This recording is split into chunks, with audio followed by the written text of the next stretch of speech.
அனைவருக்கும் என் இனிய காலை வணக்கம். நவகோள்களின் நல்லாசிகளாலும் அம்மையப்பன் அருளாசிகளாலும் இன்றைய நாள் உங்களுக்கு இனிதான நாளாக அமையட்டும். நாம் நவகோள்களிடம் இருந்து நமக்கு ஏற்படுகின்ற இன்னல்களில் இருந்து விடுபட நாம் இந்நாளில் ஓத வேண்டிய பதிகமாக இப்பாடலை பார்ப்போம். சிவாய நம. திருச்சிற்றம்பலம்.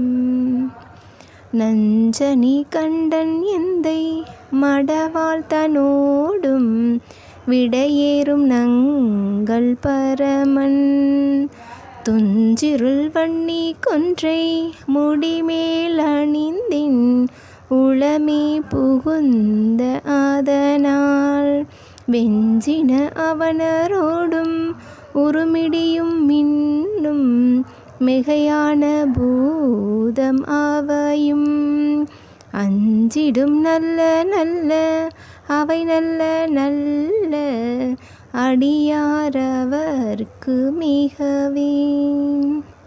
இவ்வாறாக நாம் வாரந்தோறும் ஒரு பதிகத்தை ஓதினாலே நிச்சயம் நவகோள்களிடம் இருந்து நமக்கு ஏற்படுகின்ற இன்னல்களிலிருந்து விடுபடலாம்.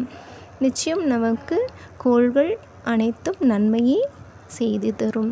இறைவனடி சேர்ந்தார்க்கு எப்பொழுதும் நன்மையே என்பது திண்ணம். சிவாய நம. திருச்சிற்றம்பலம். சிவசிதம்பரம் தில்லையம்பலம்